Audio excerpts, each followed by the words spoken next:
Hi, my name's Yasmin and I'm the DM. Hi, my name is Samantha.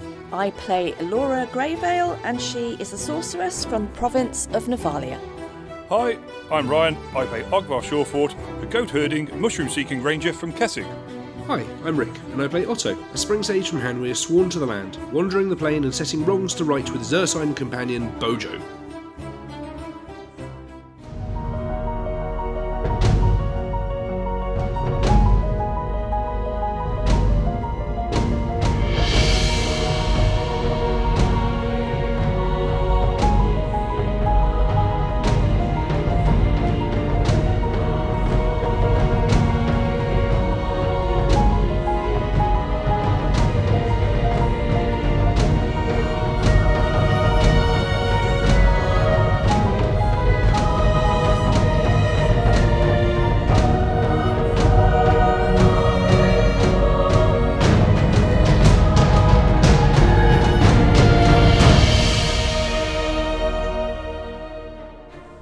Hello everybody! Last week we took a road trip and had a truly amazing time down at Bridgewater Geek and Gaming, where we recorded a one-shot for release later this year. This week we are back, and without further ado, here is episode 188. Returning to the scene of suffering, from above the sounds of a female barking orders in fury are now audible. The druid decided a hag would be his disguise of choice prior to the party proceeding up a steep pathway, whilst the sorceress prepared to play roast to anything antisocial beyond the archway that lay ahead. The decor was not delightful. The space was stained in dried and stale blood from donors unknown. Workbenches were littered with alembics and alchemical accoutrements, giving off all manner of vile vapours. There were stacks of scrolls, and the companions could see some burly henchmen were boxing up in a bid to quickly clear the cavern out. As the nefarious no-goods finally noticed the team, they took flight up some steps with Otto, Ogvar and Elora in hot pursuit. What they witnessed beyond was a circular cavern sporting a stone dais with a scarred woman standing atop. As the companion stood, taking in the sight of a red, rippling portal behind her, she declared herself to be Stavros, a name known to the team via the information extracted from Veyro's diaries aboard what was previously named the Shattered Moon, and the second of the three prongs of the Skersdag Trident. Episode 188, The House of Horrors. Okie dokie. Right, the story so far. Having approached the town of Gatstaff, you made your way inside, met some of the locals, and learned a bit about the mysterious events and the disappearances that had been occurring around the town. You investigated Hans's house, finding traces of a scuffle and violence, and Otto, playing around with the telescope upstairs, spied movement in the far-off mine. As you went to head back to the ship to gather Esther and some of your other friends, you were unable to exit the town. A force field of some kind prevented you from doing so, and through careful observation you were able to see that this field extended over the town and up the road towards the mine. Following the path laid before you, you headed out of the northern gate, walking for a couple of hours towards the mine, arriving at the abandoned location. A silver mine which once put out a great deal of ore sent up to Gavany, now laid dormant, the miners driven out by some form of beast, as you were informed. Entering into the first chamber of the mine, you encountered creatures, monsters, and progressing through the silver passageways, you encountered only darker and darker things. There, you met Kaif, a cultist turned good. And with his help, you were able to map out the entirety of the ground floor of the mine. He warned you of dangers that laid ahead, and accompanied you on your journey upwards.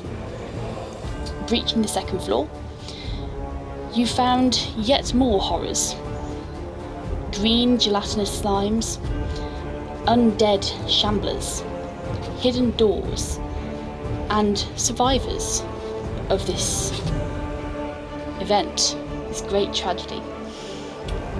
You were able to escort them out, healing them and putting them into a safe shelter in the form of your instant fortress, before heading back up to deal with what else remained. Travelling to the third floor of the mine, you emerged into a room that was filled with research, with bubbling vials, alchemical supplies, and all sorts of strange and twisted looking implements, from which you heard voices in the room beyond. You saw 4 brutish looking cultists shifting boxes, commanded by a woman of brutish looks. Engaging with them, creatures were summoned through blood-red portals, tearing their way through a plain of rip, you imagine. As a parting gift to you, before the woman and her subordinates left, carrying with them boxes of research and materials, a larger portal opened, a parting gift from this cultist, who you've correctly discerned is one of the 3 prongs. And from that portal emerged a horrific looking creature. A huge being, towering tall, formed of a multitude of limbs stitched together, not all of them human, some of them looking more demonic, some scaled, some with vicious looking spines, and aberrations stitched together. And both Alora and Ogvar were able to discern, at the centre of this being, you imagine the core creature which has been built upon the very familiar face of Galor Booth, your once companion, taken from you, disappearing in the shadows, has now returned, his form twisted and mangled as he wails in extraordinary pain. And everyone, roll me initiative. Whoa. Okay. Right. Okay, shout them at me when you've got them. Okay, I rolled a 7 with a +6 for a 13. 13, lovely. Laura was an 18 plus 8 for a 26. And I, for Lovely. once, will not be coming last. I roll 13 plus 1 for 14. Okay, excellent. Nice. Let me just get the order down here. And we're going to go... So Laura is up first, then Gala, then Otto, and then Ogvar. Okie dokie, perfect. Just make a note of that. Excellent. Elora, this scene lies before you. This creature, huge and bulky, multiple arms, multiple legs, limbs and torsos stitched together. Skin stretched to the point of tearing, held together with staples and stitches. What are you doing? Alora is Alora is fixated. She's horrified, and the thing that she is pinning her sight solely on is Galor's twisted face with his colourful clothing, what's left of his colourful clothing. The things that are going through her mind are horrific. Whatever. I mean, she wasn't the greatest fan of Galor. She only really met him very briefly, but the momentum of it is like a shovel to the face. She can see that she needs to instantly. She feels that she needs to put the creature down, and in in effect, Galore with it as quickly as possible. So without any delay, she will... can she throw something as an action? To attack, yeah. Yeah. The first thing she is going to do is she's going to whip out the... she has a flask of oil in her backpack. She is going to try and whip that out as quickly as possible, and she is going to throw that directly at the centre mass of this creature. Okay, so make me a roll to hit with a BAB plus strength, please. BAB plus strength, so that will be 5 plus 1 for a plus 6. So, oh god, that's a 5 plus a 6 for an 11. Okay, no, that doesn't do it. Okay, so I think the shock of seeing all of this and her desperate need to hit this creature with what has come to her mind, her first thought, I think her aim is just off. Yeah.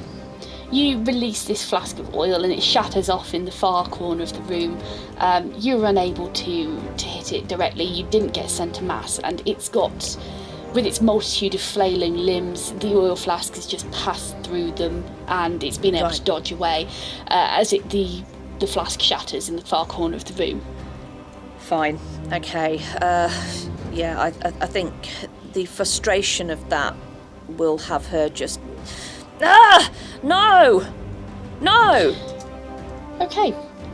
Is that the end of your turn? How far away is she from this creature? You will be 5, 10, 15, 20... I'd say about 25 foot away from it. Has she got room to back up behind her? Would you like to attempt that? Oh. That doesn't sound good. That's a leading question, isn't it? Would she? No. Okay, I'm going to play this straight down the line. I'm going to say that she would probably want to retreat by 5 foot, another 5 foot. She would want to put a bit more space between her, and 10 foot. She would back up 10 foot if she could. Okay. And I think that's the honest thing that she would do. Sure. Not wanting to meta this at all. Yeah, sure. No, the way this creature has appeared, it is humongous. It occupies a 15 foot by 15 foot space, and it has descended directly atop this stone carved dais. She would want to move back from that. Yeah, taking that 10 foot back, it will put you at the entrance of the room. But as you back up and you stumble away, your eyes still fixed on this horror flailing in front of you, the visage of Gala's face twisted and contorted in pain. You back up, you quickly step back, and as you 5 foot, 10 foot towards the edge of the room where you expect to meet the top step of this of these kind of shallow stairs which led up into this secondary chamber, you are instead greeted with your back at something solid. But not solid in the sense of solid. This is kind of almost stretchy and spongy. As you look behind you to realise that a thin red film has appeared in the doorway, effectively entrapping you in this room. Oh, okay. You would get a gasp of and that's probably all you'd get from her after that. Okay, so at the end of your turn, can everyone please make me a will save as it uses a legendary action? Oh god, a will save. Willy Wenty.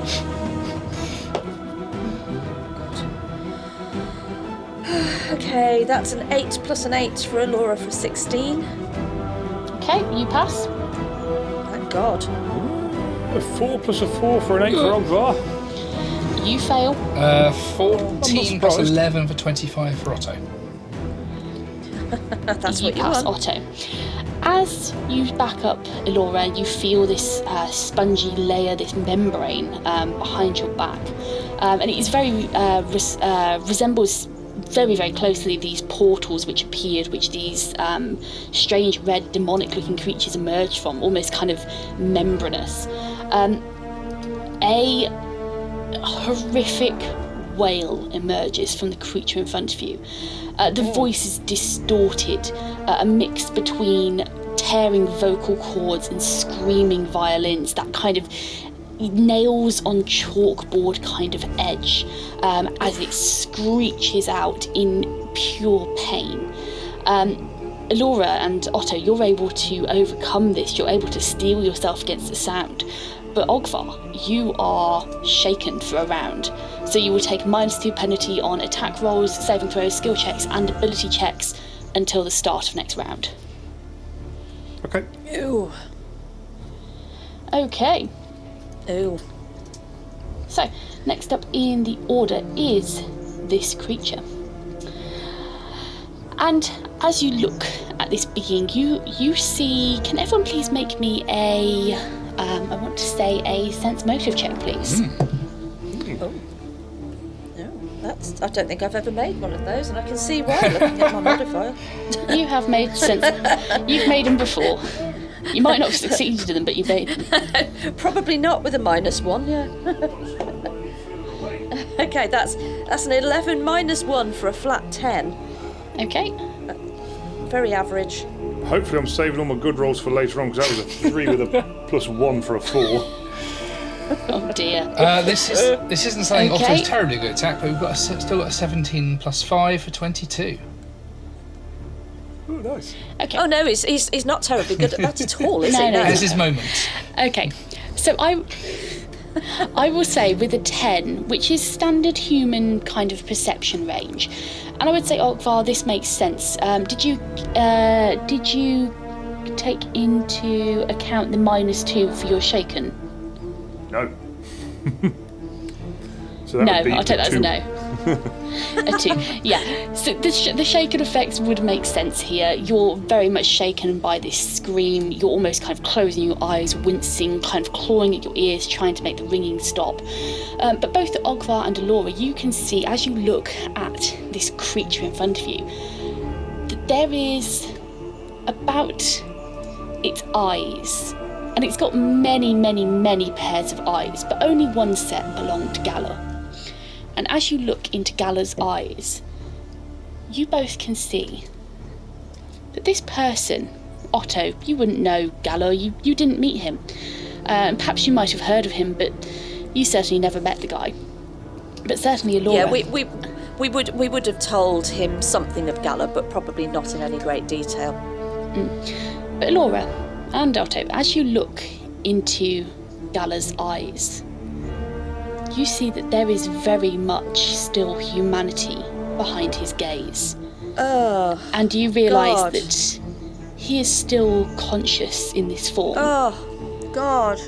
As tears stream down his cheeks, one clear, as you would expect, and one bloody, like pure blood, leaving trails down his warped form. And it is with that you see, as the form twists and moves, canisters upon its back. Large barrels, glass-panelled barrels, filled with this same violent crimson-coloured liquid that you had seen in the previous room. As they slosh about and seem to almost drain into his body, there is a moment where his eyes make contact with yours, pleading, and then his gaze shutters as you see beneath the skin, stretched out impossibly thin, capillaries and veins begin to glow with a strange red hue, as his form stills for a second before it lashes out towards you. And who is within range? None of you are quite within range yet, that's fine. So he will make a ranged touch attack at you, Laura, in some twisted form of recognition, recognising you. and that recognition of perhaps once a friend and ally being turned into pure rage, with a 30 to hit you. Yes? Okay. And you will take from that... 6, that's a very unfortunate roll. 12 points of necrotic damage as you all watch a lash of darkened, it's clearly dark and thick and viscous, but lit with this crimson hue. A lash of blood emerges from its form, whipping out and striking into you, Elora. And can you please make me a reflex save? Yes. That would be 3 plus 11 for a 14. Okie dokie. Nope, you failed. As it lashes into you, you are then pulled 10 foot closer towards it, leaving you at 25 foot away from this creature. And let me just check. Nope. Okay, cool, we're fine. As that is its turn, you see as it shifts in place, and as it appears to move, you can actually see that the movement, just moving, existing, is causing it pain. The flailing of its multiple limbs pull and tear at artificial seams, stretching them to beyond the point of human elasticity, or even demon or whatever creatures this thing is made out of. You can see that just moving like this is causing it immense amount of pain, with fresh tears and blood appearing at these joints. And next up is Otto. Okay. What is the distance between Otto and this creature, this aberration? 25 foot. I'm going to say you all start off at kind of 25 foot range. I'll say you've kind of moved back and regrouped. Okay. So Otto, obviously not recognising this thing, is going to be somewhat oblivious to the horrors of it, at least on a personal level. He knows the pain of shape changing, and he can probably relate to that, but as far as he's concerned, this is something else that's gone wrong that needs putting down. So he's going to take a little pinch of what looks like hair out of his component pouch and cast Geralend's Blessing, which is itself a transformative spell, and with a roar of pain, the hag form that he's in will grow another pair of arms just below the others, tipped in very sharp claws. You've seen this once before, so I'm not saying he does very lightly, because again, it's mildly painful, but he's now ready for combat, and he will pass the turn staying at the 25 foot distance. Okay, lovely. That is brilliant. Okay. And at the end of your turn, can I please have a fortitude save from everybody? Throwing the whole lot at us. Oh yes. As another legendary action is used. It's a little lower. Fingers crossed. Otto has 11 plus 11 for 22. 22 succeeds. Ogvar rolled a 12 with a plus 8 for a 20. 20 succeeds. And Laura rolled a 13 plus an 8 for 21. Lovely, you all succeed. As you take your actions, Otto, you see you sprout another pair of arms tipped with claws. This creature shifting and groaning. There is a sound, like a leaking sound, like a hissing of gas, as you realise that this entire chamber begins to fill with fumes of an extremely noxious nature. And this creature does not smell good. It smells of rotting meat and offals, and it's disgusting. Fecal matter and urine. It is every grim scent you can think of is being released. But these noxious fumes begin to choke you. As they are crimson in colour, they billow out, but you're all able to resist their effects. You're able to cover your mouths in time, you're able to hold your breath, and they very quickly dissipate away. Ogvar, what are you doing? Ogvar is going to move, sort of, so I assume we're sort of in a bit of a group, move sort of stay that 25 feet away, but move round a bit, if possible. Yeah.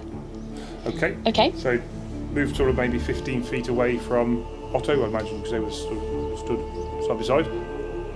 Yes. Yeah. Okay. And as he's doing that, which I believe they shouldn't incur any penalties from the -2, I can cast Hunter's Mercy at will, I believe. There's no roll, so it just comes into effect. Okay, lovely. And what does Hunter's Mercy give you? It gives me the ability to crit on my next attack if I make the roll. So Excellent. I only have to confirm it next time. Excellent. That is lovely. As Is he's that doing the it, end of your turn?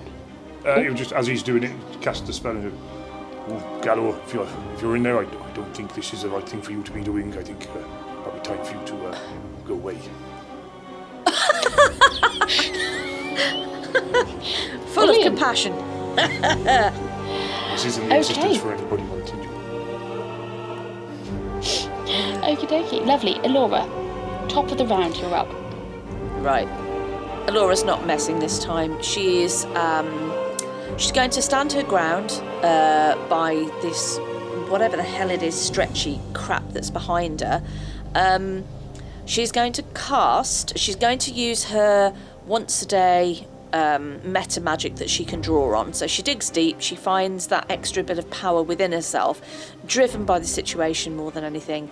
And she's going to maximise a lightning bolt. Okay. So it's 120 foot range. There is no roll to hit, but it is a reflex save for half of 17, DC 17. Natural 20. Bastard! You couldn't write it, could you? I can't force a re-roll either. Okay, Nope. right. So it's half damage. So it's 10d6 electric damage halved. It's maximised, though, isn't it? Lovely. Yeah. 60. So it's maximised. Yes, Yep. but it's still half, isn't it? So it's 60 halved. So it's 30 points of damage. 30 But points of damage. she is going to direct this centre mass where she's seeing Galor. She wants to not only put this creature down, but she wants to end his torment. Okay, yeah. You release this lightning bolt, it crackles out across this space, and you are aiming for centre mass, you're aiming for your former comrade, Galor. Yeah. Your strike does not hit where you wish. It still clips it, but with the multitude of flailing limbs, it sees what you're trying to do. Very much a creature instinct. If it's going to protect its weakest point or the keystone point for itself, and a flailing limb catches the strike instead, and it still takes 30 points of damage. You see the crackling, you smell. Adding to these horrific scents, you now get the smell of burning flesh and burning meat, as the limb you have hit is some kind of scaled creature, and it also almost kind of smells like charring fish as the burning spreads up, leaving Lichtenberg marks over its form. And it takes the damage, but it doesn't seem to have much effect whatsoever. So that was her casting. And at the time she cast that, she would have shouted, "Let him go! Let him go!" Can she do anything else? This is the question. I'm not sure that there's anything else at this point that she can actually...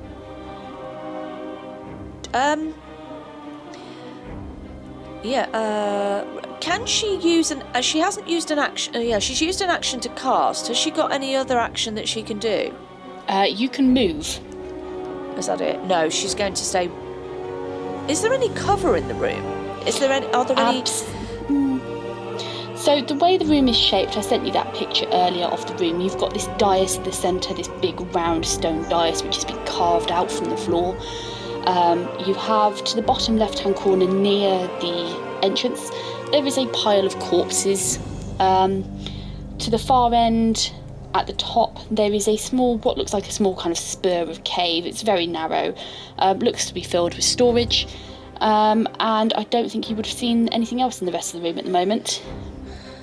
No, But there is no physical cover whatsoever. This is very much what you assume to be a ritual room. It's very much bare of any, goods or things hanging around. There are a lot of candles lighting the area, filling it with a pungent incense aroma. But other than that, there is nothing that you would class as cover. Okay. Just a question. Is the ceiling, is it smooth hewn rock, or are there like boulders that are still kind of, has it been chiselled out and there are boulders in the ceiling, like lumps in the ceiling, or? No, this is very much, so this is a mined chamber. You can tell it's mined, you can see the pick marks in the walls. And this isn't a natural cave ceiling. You can see silver veins up the walls where they've clearly been following the veins up, and you imagine there was probably quite a large deposit above, in the ceiling space of this room. So it has been mined clean, and basically it's as smooth as you can get with picks and hand tools. Okay, and one more question. What is the height in the ceiling in this room? The height is about 30 foot. Okay, thank you. Okay, in that case, Elora is done. She doesn't want to move anywhere. There's nothing that she's going to benefit through doing that. Okay. And can everyone please, at the end of Laura's turn, make me a reflex save? Here we Yep. bloody go. Come on. Oh, that's okay. Also gets a 16 plus 7, 23. Lovely, you're fine. Otto rolls it. Otto? Are you sure? He's Otto. I'm Ogvar. You're that shaken. Right. It's not me this time, at least. Oh, the shaken has disappeared now, Ryan, by the way. Okay, cool, yeah. So, Ogvar, not Otto, Ogvar rolled a 10 with a plus 12 for a 22. Lovely, you're fine. And Elora rolled a 15 plus 11 for a 26. Jesus, you're all very good on your reflex saves. Bad rolls incoming. Okay, yeah. So you are all able to dodge out of the way as Elora does this damage, and you see obviously burn marks and scarring appear on this creature as what looks to be a torso, a fairly humanoid torso from what you can see. The stitching which is keeping its guts and abdomen, this kind of bloated looking stomach sealed, rips all of a sudden. It bursts open, and from within its guts and its stomach, a fluid begins to pour.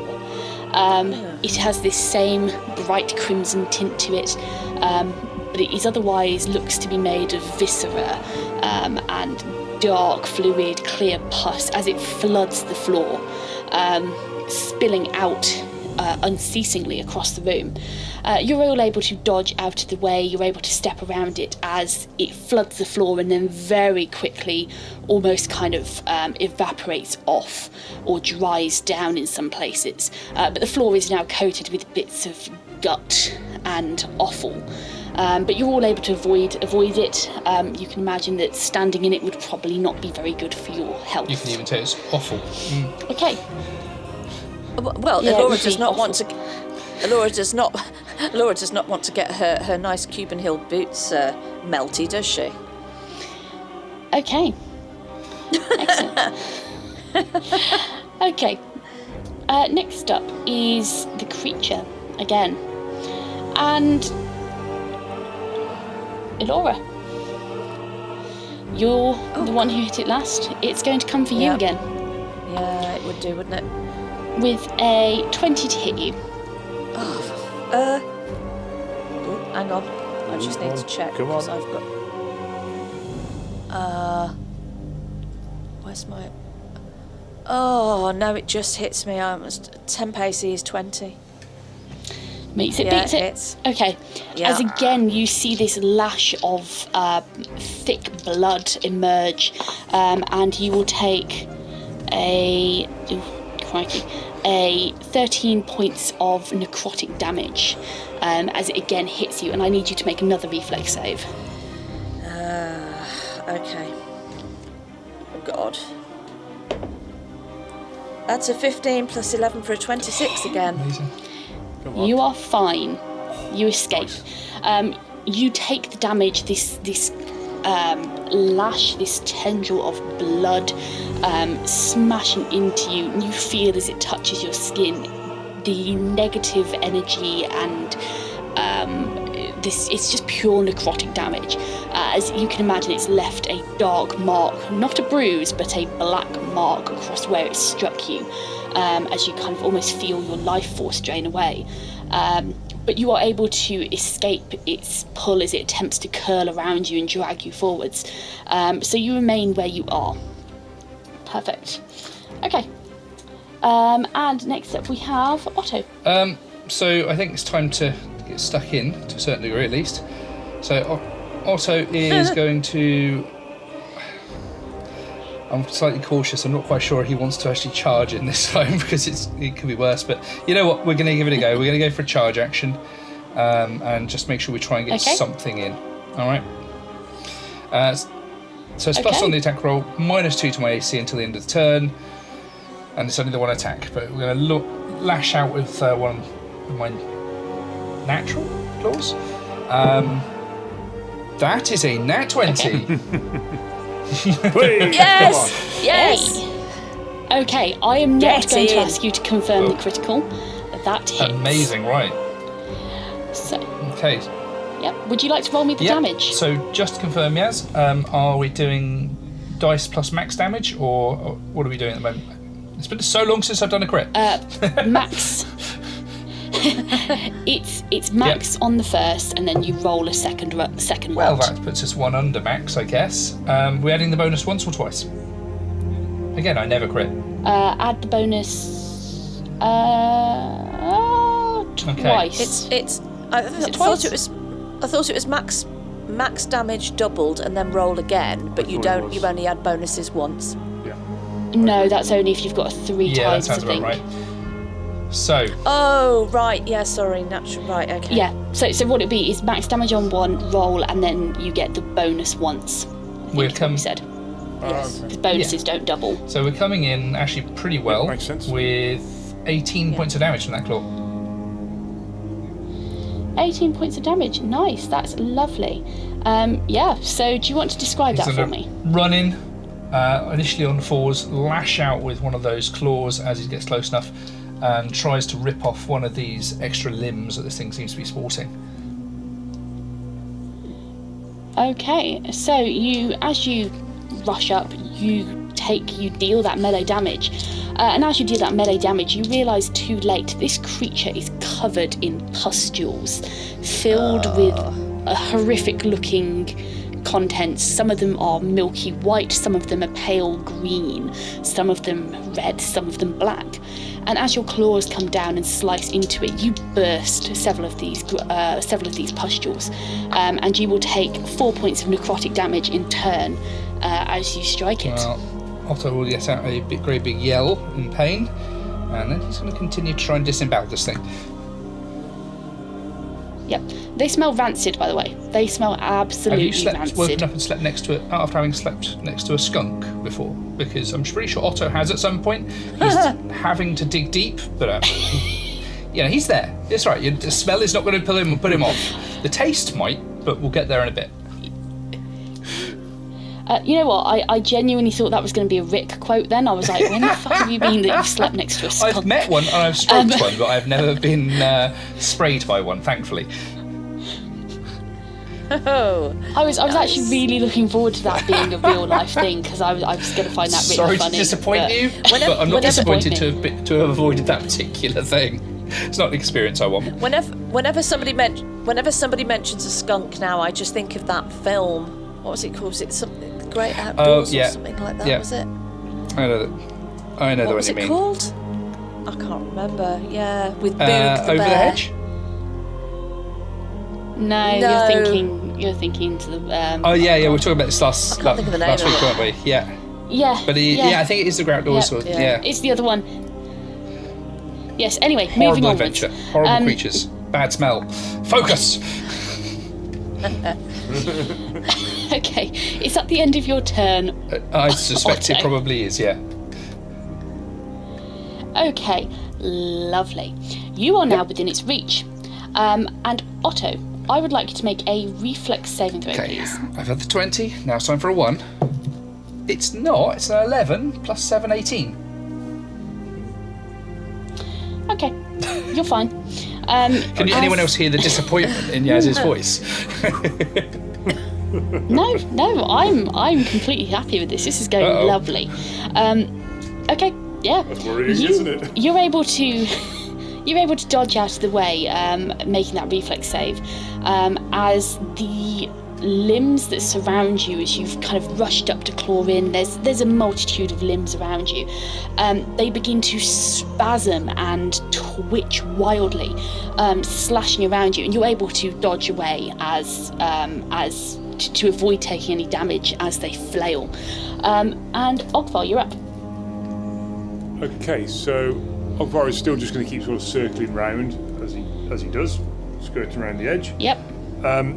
And what he's going to do now with the Hunter's Mercy still active is reach up to the string of his bow, but not actually knock an arrow. He's going to use his once a day ability to use his summoned arrow, which cannot miss. Oh, lovely. Right, okay. Yeah. So it can't miss. It's auto hit. It's auto crit.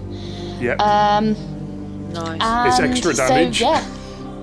Extra damage. So you're going to just roll me pure damage. Yeah, pretty much at critical. And is this by any chance a human, an undead, or a construct? It is not. Okay. It was a human. Oh god, is it an abomination? Aberration, I think is the term there. Yeah. It was a human, yeah. Okay, so you're going to take it's for 3 times damage, it's going to be 2 full, 1 rolled, then your 2d8, then I think you take skirmish as well on this one, if you've moved. Yep. Okay, so any extra bonuses, you've got the sheet, I don't. Yeah, I've got it all sorted here, yeah. Okay, so we got 2d8 full, which is 16. That's 1, and then the skirmish. What is it, the ones when I'm doing lots of dice? And then, no favorable enemies. Yeah. And then, what's that? Then the 2 bludgeoning dice. Right.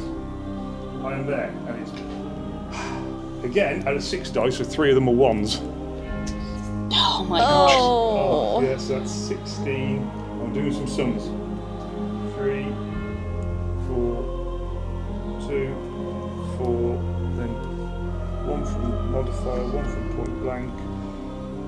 Okay. Hold on. I've written them all down. Maths with Ogvar.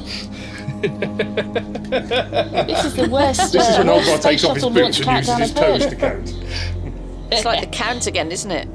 So a Schrodinger's aberration. One You know, point. we know that it's hit. We just don't know how much it's hit. Okay, so that goes for 31 points of damage, please. Tasty stuff. That's pretty darn good. Nice. I've got to do maths now. It is. Okay, I can do maths, it's all good.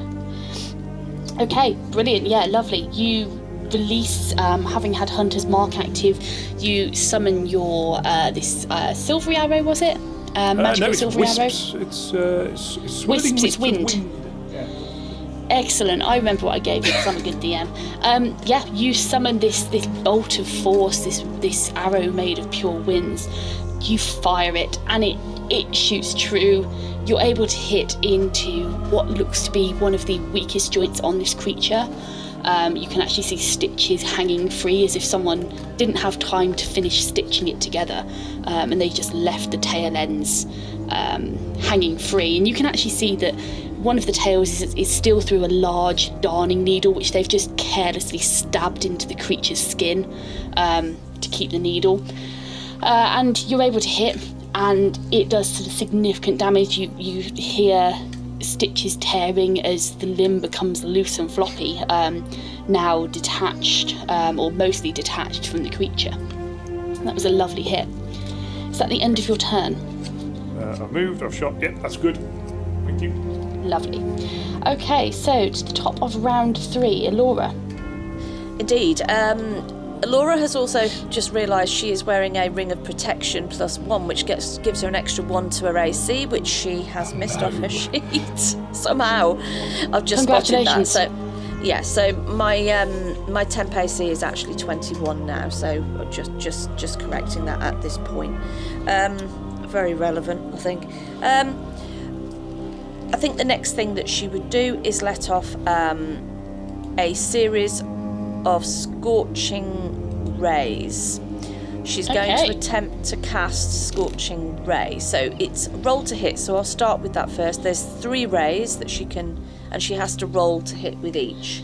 Okay. So what is it? A ranged touch attack, or is it a? No, it's just. Hang on, let me just double check what it's classed as. It does matter. Big time. It's not ranged touch. It's just a ranged attack. Ranged attack. It's a 50-foot range. Okay, so roll your 3 attacks. Okay, 3 attacks. So it's going to be a 20 plus a BAB plus a dex. So that's a 19 plus 9 for a 28 to hit on the first one. Okay, that one hits. Do you want me to roll damage for that first? Just roll all 3 Just want to confirm that with. is ranged touch attacks, yes. Oh, is Yeah. it a touch attack? It doesn't. Oh, it doesn't say that on mine. It just says ranged. Hang on. Oh no, it is ranged touch. It Yes. is. Okay, that hits. Okay. I Sorry. mean, it was going to hit anyway, but yes. Yeah. Okay. Thank you, Rick. A natural 20. Whee, come on. Lovely. Plus 9 for 29, and the third one is a 9 plus 9 for 18. Okay, all 3 hit.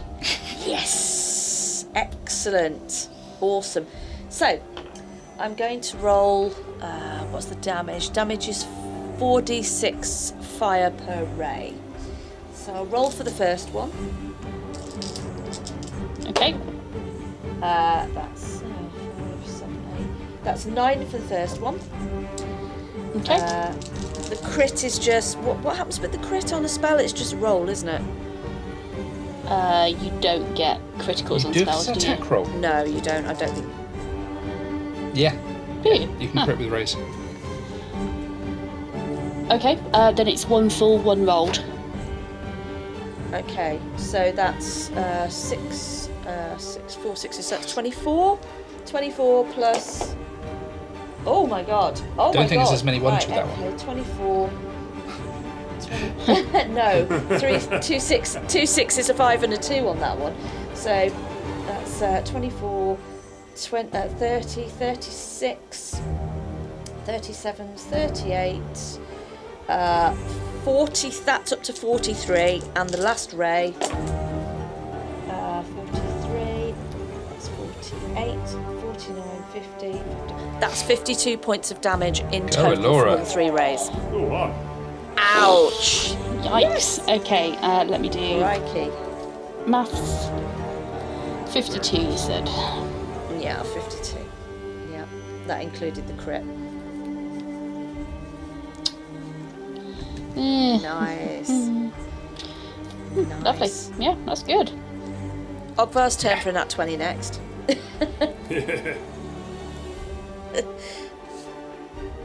Okay.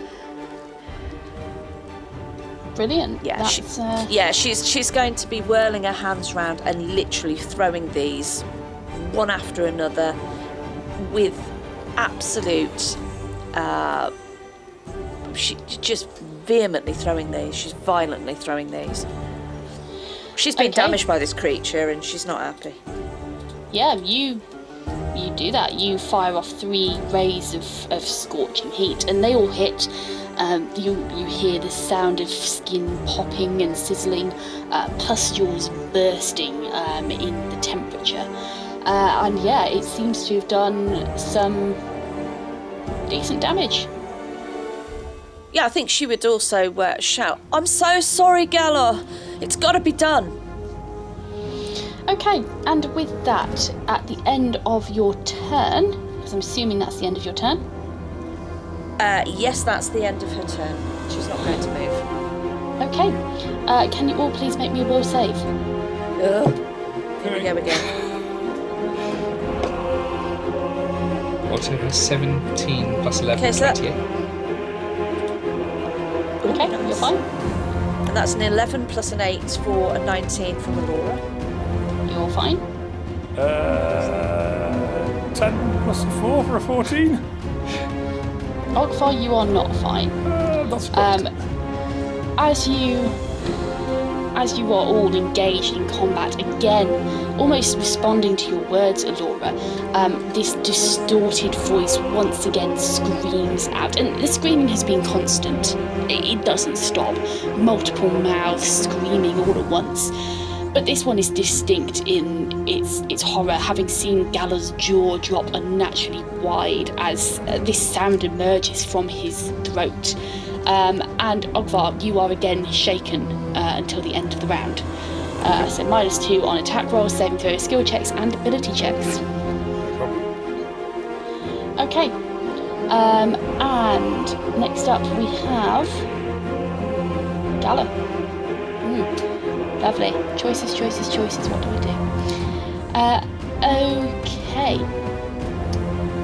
What we are going to do is we are going to do a full attack. So, Rick, Yeah. as Otto is close to this creature, its limbs start flailing. It is going to start off with 2 claw attacks to hit you. 23, Misses. Hits. 29. No. Okay. It is then going to... I'm going to do the damage bit by bit here so I don't get confused and we don't get anything mixed up. So you take 1 claw damage, which is going to be... 2 points. 6... No... 18 points of slashing damage. Yeah, that's a bit sore. Yeah. It will then bite you with a 37 to hit. Yeah, that might hit. Oh. Okay, it's going to do a 14 points of piercing damage with that one. And then it is going to attempt to slam you with a 39 to hit Which you on still that hits. Yep. Shit, man. one. Yeah, it's unsurprising that. And that is going to do... Oh, I've got them mixed up, it's fine, I'll just change them over afterwards. A 6 plus a 6, 12, 24 points of bludgeoning damage to you. Ow. 24. Ow, ow, 24 points, yeah. Going down, Oh my folks. Hurrah. Yeah, he is. No! He is literally down and going to fall over on the floor. Slightly awkward. Oh, shit. Okay, Oh. Fuck. yep. All of you see as this creature, still screaming, still wailing, begins to flail towards Otto. All of its limbs, even the ones on the far side, reaching round to try and get hold of him.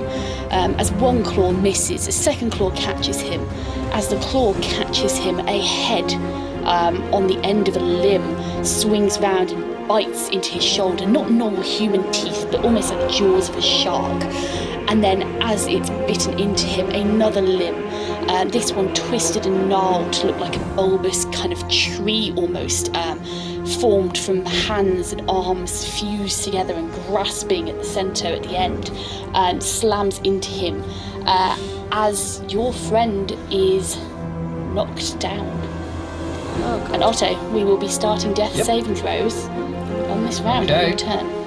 All right. Well, fingers crossed. It had been a severe shock to see Galler Booth with his twisted, tormented torso amalgamated into the awful abomination now standing in front of them. The enormity of his predicament and theirs weighed heavily as our companions knew there could be no chance for both sides to survive in this coming conflict. With no escape route or master plan, it was frustration, fire and fumes that fueled the fight. Will our heroes prevail or fail and fall in battle? Either way, We hope that you will join us all again next week to find out in episode 189. Hey, you made it this far, so lend us your ears for a moment longer if you will. Firstly, we are most humbled that you are enjoying our yarn, and the crew thank you from the bottom of their hearts for your patronage. Producing this podcast is incredibly hard work, and as such, if you would like to support us, there are a few ways in which you could really make a difference. Sharing links to friends and family helps to spread the word so others like you can find us, and in turn they too can enjoy the show. Equally helpful is leaving a 5-star review on Spotify and any other streaming services, which will help us immensely. Or, if you feel you could go the extra mile and contribute a few coppers to keep our creative juices flowing, you can hop on over to our Buy Me a Coffee page or drop us an email. We would all be immensely grateful for your support in any form. Lastly, we invite you to visit our website, where you will find information on our campaign from backstories to settings. Join our Facebook group or follow us on Twitter. All the links are in our episode bios. Don't forget to smash the subscribe and download buttons so you never miss the next episode. See you all again next week, folks.